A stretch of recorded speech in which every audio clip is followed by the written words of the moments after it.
booster's light as you lift off, you press back in your seat, the noise level goes up and you're accelerating. It's just absolutely amazing. Look down out the window at the planet, you don't see the borders of countries. You basically look down, you see one whole Earth and one human race.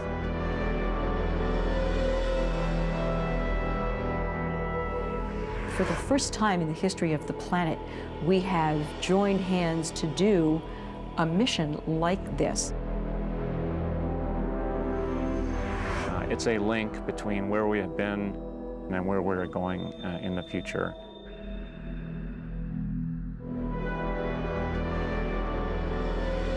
The first time in our American history, we have permanent human attendance in space that's not supposed to end.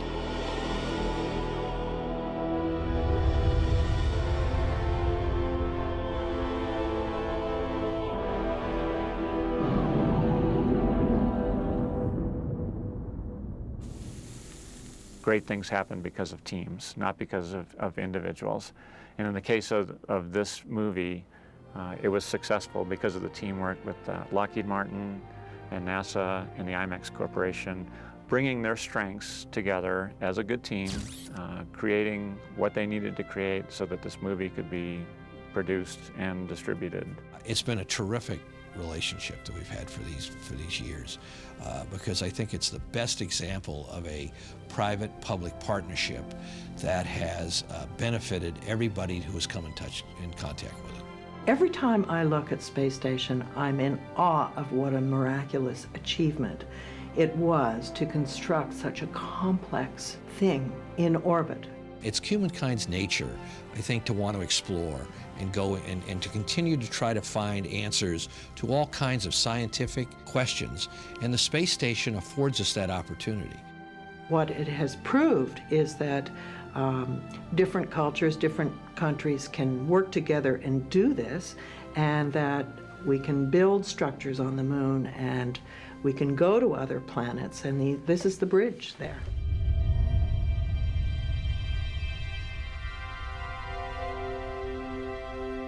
Showing daily life in space is important because I think people don't know what we do. Daily living in space without gravity is a challenge on its own.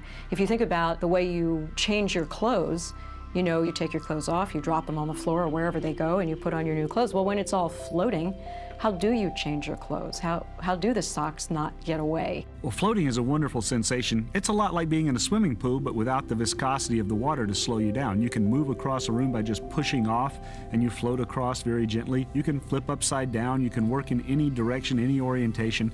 It's a wonderful way to work. It's a great way just to live, to float around like that. On the space station, you sleep in your own little sleep compartment in a sleeping bag, and you zip it up, and it's got some bands that make it tight, and it feels like you're tucked in. Now, whatever you don't tuck in kind of floats. Now, because there's no gravity, you know, your hand doesn't fall asleep, it feels a little creepy floating out there. The other challenges of living in space are surprising. There's no radio station, there's no television, there's no online internet. We basically didn't have the noise of life that flows in our American culture in a perpetual sense. And the first 3 weeks you missed it. I missed it. And then about 3 weeks into it, I was like, you know, I don't miss it so much anymore. And life actually became very stress-free in that you didn't have all this noise of life tugging on you all day long. All you had to do was roll out of the sleeping bag, float over to the breakfast table, talk about what were you going to do that day, and basically either get on your workout, which is 2 hours every day, or get on your job. We actually had an exercise bike that we took with us, and for some reason there's a seat on it.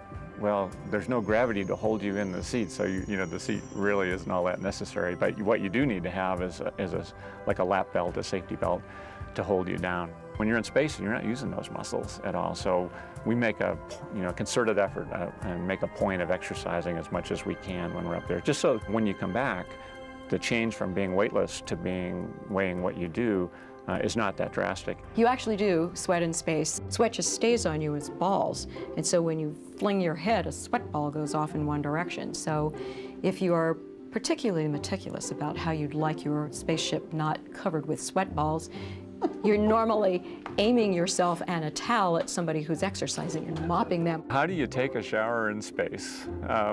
Well, let's just say that hygiene is very important. So you take a ball of water, and you can see in the film Sergei squirts a ball of water on himself, and he rubs it around. And we have a liquid soap, and you soap yourself, and you squirt on another ball of water, and you take the little bath towel, and you take that off. The most fun is having no gravity, and the most challenging is having no gravity, because things never stay where you put them. So you are forever chasing down things that you haven't spent your whole life having to chase down. You let something go, and you turn your back, and it's gone. I actually just really enjoyed being in orbit, being weightless. I just loved that environment. I was very comfortable in it, and I loved looking at the Earth. Grab a quick float over to the window, and take a look outside, and just look at this incredibly beautiful planet that we have.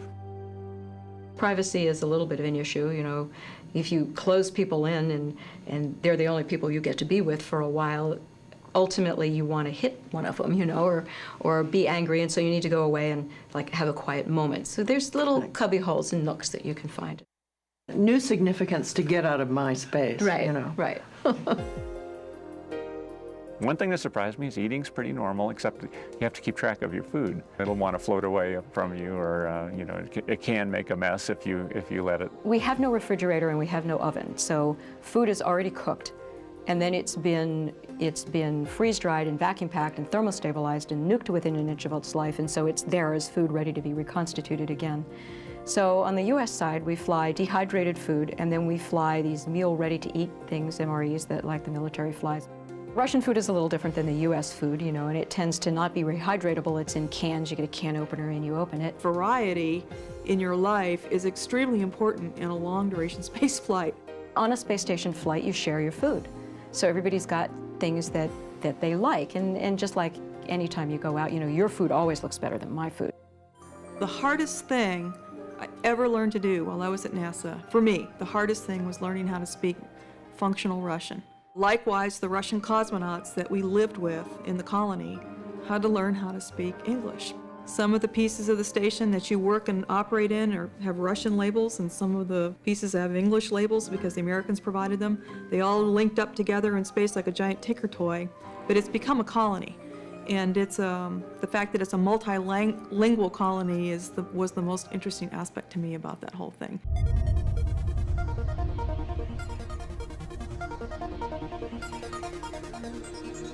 It typically takes 6 to 7 months to train a crew in our operations, in IMAX operations. But that sounds like a lot of time, but it's really only about 30 hours, sometimes less, spread over that time period.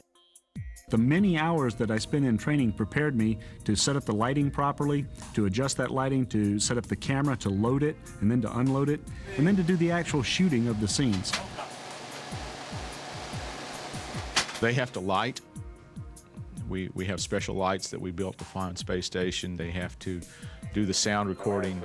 They have to run the camera. They have to, as I said, pull focus. They have to frame. They have to be the actors. Basically, both shuttle and station crew work together to make the movie. The IMAX camera itself is fairly complex, and to make it work properly and to have the proper lighting required a lot of training on the ground. One of the biggest training things that we use is we let them shoot film. We'll take the camera and we'll put it in a mock-up, and we'll run real film through the camera, and then we'll take them and we'll set them down in a theater and make them watch what they just shot.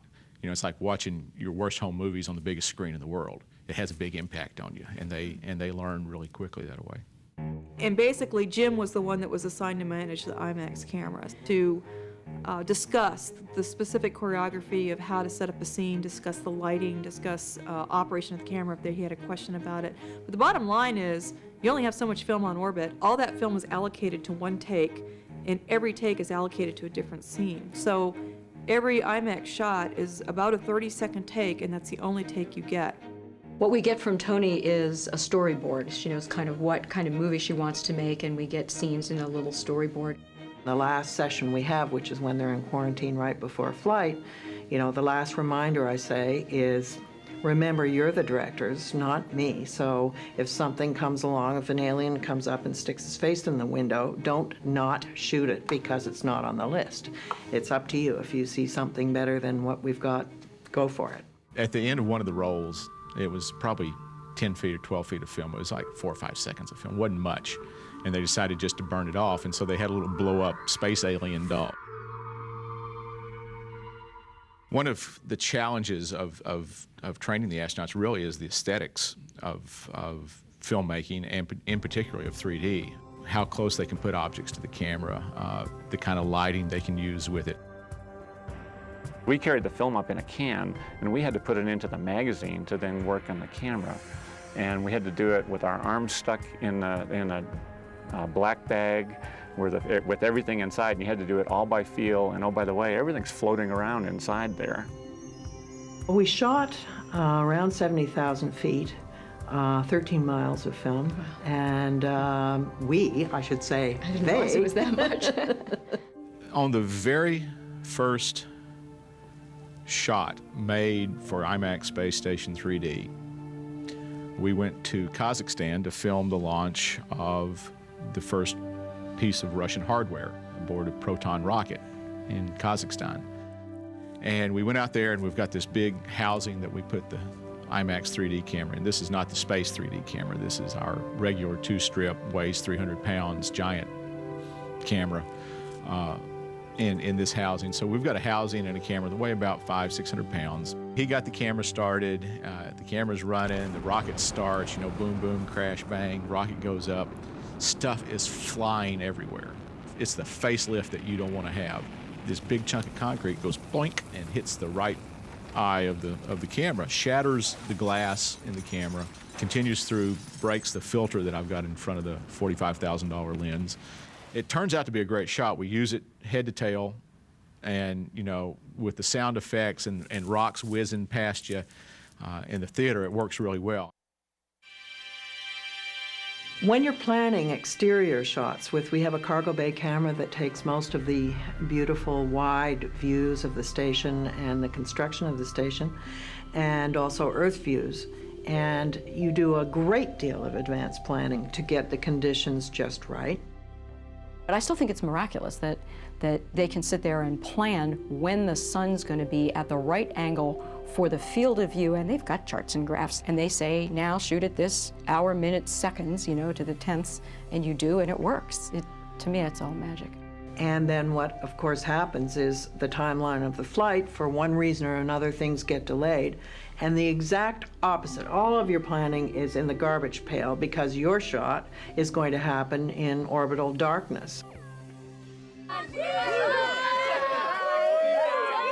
Susan Helms, the first woman to fly a space station mission. She just looked great on camera. She had a great personality. And we're supposed to do a scene where we need to have stuff go everywhere. It was a matter of practicing spreading these clamps all over the place and making it look like it was an accident. That was part of the acting.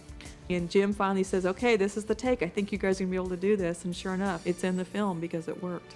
I thought that it was a mistake. She acted it well enough to fool me. There's a scene in the movie where Jim filmed me sleeping, at least pretending to be sleeping. The bottom line is you're supposed to look like you're really sleeping. And I've had lots of people come up and say, you know, were you really asleep? No, that was acting because that camera is so loud, there is no way possible you can sneak up behind someone and film them in IMAX and not have them know, because the sound of the camera is very, very obvious. I'm there all the time that the camera people are awake. I've had, you know, crews call down, you know, you hear over the intercom, Houston, this one's for IMAX. We're going to shoot her to F11. What do they think about that? And I'll go, oh, F8, F8.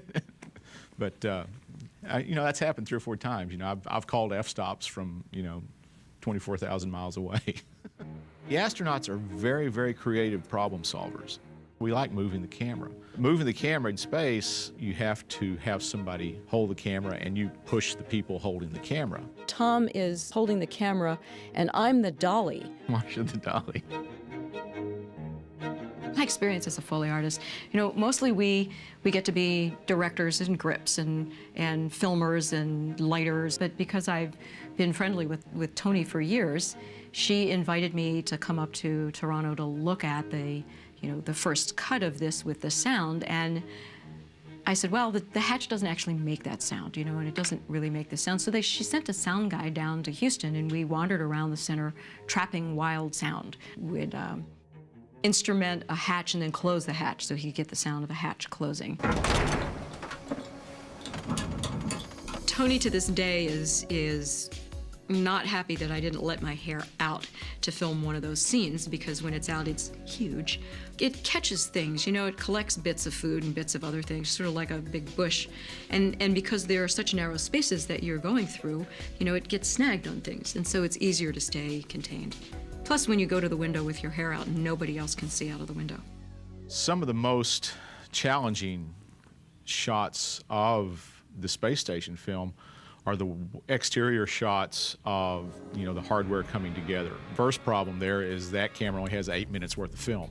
You've got to determine ahead of time exactly what you're going to shoot or what you want to shoot, because that's the big moment when the two pieces come together. Susan is the robotics arm operator, and they operate this Canadian arm from a workstation inside the space station with, little grips and a couple little bitty TV monitors. And they're picking up 17,000 pounds worth of hardware, and then for her to come back and see the IMAX point of view of it from out in the space shuttle's cargo bay, it was like, was it really that close? One thing I had asked for was, could we have a view inside the Russian craft called the Soyuz?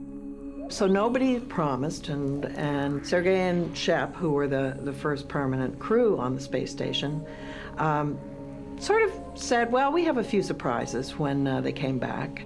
And one of the labels said covert ops. What in the heck are these guys doing? Covert ops, we can't show this. Yuri and Jim and I need to get into the Soyuz spacecraft, and what we need to do is we basically need to take that spacecraft and move it from one docking port to another. So they just loaded the camera and everybody else in the Soyuz and flew out away from the space station and shot all these really cool pictures of space stations from Soyuz. But they didn't have a port big enough to look out, so you're looking through a little tiny hole, but it makes you feel like you're sitting here in the Soyuz looking through a porthole out at the space station. We're in this little bitty lifeboat, and we're flying around this major technological achievement that involved many countries around the world all pulling this together, and we actually have a moment in the IMAX movie where that's documented. On the day that they did this, they discovered that they hadn't taken into account the little lens box that goes on the front, and they got everything in there, and they couldn't get the camera facing out the window with the lens box on. It was just wouldn't fit. Not to be deterred, Sergei went back into the station and got the shaving mirror. So they went and stole the mirror out of space station and put a mirror in there and then shot into the mirror and then shot back out the portal. They're problem solvers, all right? Which is why they are cosmonauts and astronauts. The most fun is just getting to work with these guys, the astronauts, and to be involved with the space program and seeing them be so proud of what they've done on orbit with the film. You guys did a great job, and they did. It's their film, it's the astronauts' film. We were just the facilitators.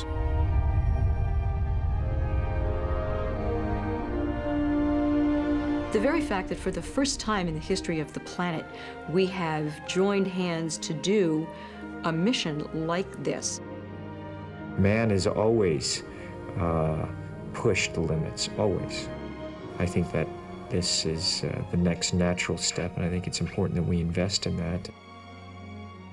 One of the best parts about the International Space Station, having a lot of nations from around the world come together to do research. It allows us to gain experience from various other nations in doing research in space. I think that's important not only for the future of Americans, but this world. If we're going to explore beyond low Earth orbit and go back to the moon and go to other planets, we're going to have to do it as the planet Earth, not as individual countries. When you looked at it from the perspective of what having a colony in space is all about, it's really for humankind. The whole purpose of doing that is to extend the boundaries of what humans can do and where humans can explore.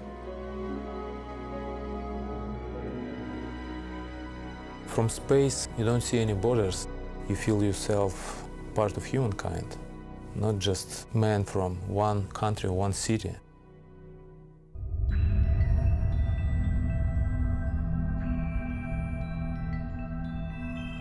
Oh, I'd love to go. I'd love to go to the moon. I'd love to go to Mars. I'd love to go on an adventure anywhere off the planet. I think that's a unique experience for anyone. My big space fantasy is that we, boldly go where no one has gone before, is that we get to other planets, that we establish bases on other planets, that we get beyond our solar system, that we find out what's out there. Do I think I'll ever make it to space? Man, I hope so.